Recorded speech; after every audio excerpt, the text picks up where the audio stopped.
Hello, I am Lovely and today we will learn language. What is language? Importance of language. Language क्या है? हम language से क्या समझते हैं? लैंग्वेज जो है एक मीडियम ऑफ कम्युनिकेशन होता है। जैसे कि हम अपनी विचार को दूसरे से शेयर करते हैं तो वो लैंग्वेज के माध्यम से करते हैं। हम जैसे कि फैमिली में किसी चीज़ की नीड हो, हमें ये चाहिए, तो हम लैंग्वेज के थ्रू बोलते हैं मुझे ये चाहिए। या फिर सोसाइटी में जुड़ने के लिए लैंग्वेज की ज़रूरत पड़ती है।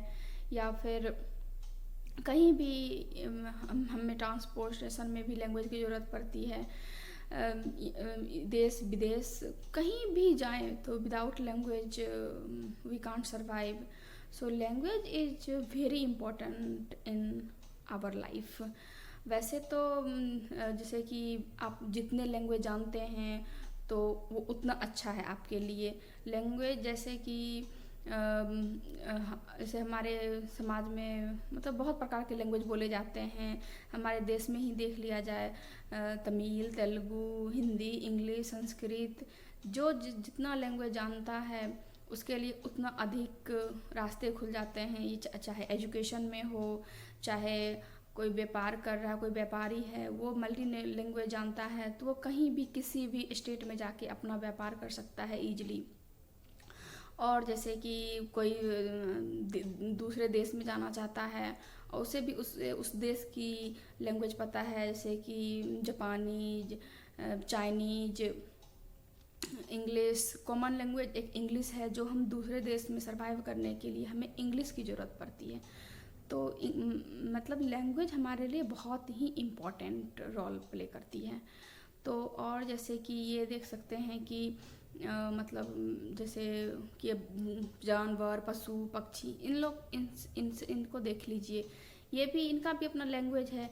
ये भी अपने लैंग्वेज में बातें करते हैं, अपने ज़रूरतें को पूरा करते हैं। जिस तरह से जो भी ज़रूरत है वो अपने लैंग्वेज में बात करके अपनी ज़रूरतें पूरा करते हैं।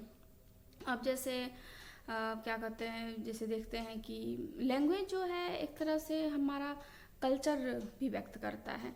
जैसे कि कोई बिहार से है, कोई यूपी से है, हर एक जगह की लैंग्वेज जो होती है अलग अलग होती है, उसकी टोन जो होती है अलग अलग होती है, बोलने का स्टाइल या फिर जैसे अपना विचार रखने का तरीका। तो उससे भी पता चल जाता है कि ये मतलब कहाँ से बिलोंग करते होंगे। तो मतलब इतना इम्पोर्टेंट है लैंग्वेज। और जैसे कि पढ़ाई करने के लिए, पुस्तक पढ़ने के लिए, न्यूज़पेपर पढ़ने के लिए, रीडिंग, कुछ भी सब में लैंग्वेज की ज़रूरत पड़ता है। बिना लैंग्वेज तो हम पढ़ नहीं सकते ना वो। या फिर जैसे जैसे डॉक्टर के पास गए तो हमें अपनी समस्या बतानी है तो लैंग्वेज के थ्रू बताएंगे। डॉक्टर प्रिस्क्राइब किया, प्रिस्क्रिप्शन दिया, उसमें भी उनका अपना लैंग्वेज है जो उन्होंने लिख के दिया है। इस तरह से लैंग्वेज हमारे लिए बहुत इम्पोर्टेंट। अब जैसे कि लैंग्वेज जो है तीन प्रकार के होते हैं। एक लिखित लैंग्वेज होता है। लिखित लैंग्वेज जो होता है वो लिखकर और पढ़कर जानते हैं। जैसे कि कहीं भी कोई इंस्ट्रक्शन लिखा हुआ, ठीक है, जैसे कि धूम्रपान करना स्वास्थ्य के लिए हानिकारक है, तो ये क्या है, लिख के बताया गया है ना कि ये मतलब कि मेरे लिए हानिकारक है, मतलब आपके लिए हानिकारक है। तो एक ये लिखित लैंग्वेज हो गया। अब जैसे कि मौखिक लैंग्वेज में वो है जैसे कि हम लेक्चर के थ्रू पढ़ाई करते हैं, लेक्चर डिलीवर करते हैं, टीचर हमें लेक्चर डिलीवर करते हैं तो वो क्या है, बोल के डिलीवर करते हैं, तो वो हो गया मौखिक लैंग्वेज।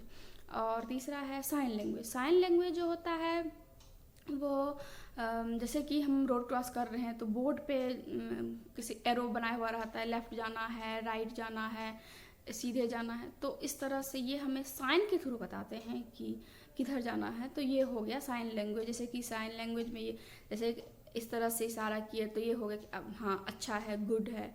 और इसे ऐसे थम्स अप तो ये मतलब हाँ ओके, लाइक, डिसलाइक, हाय, हेलो, ये सब क्या है, साइन लैंग्वेज है। और जैसे कि लैंग्वेज जो हम मतलब ये कह सकते हैं कि लैंग्वेज मतलब जैसे गाड़ी बिना पहिए के नहीं चल सकती, वैसे ही without language we don't exist. Thank you.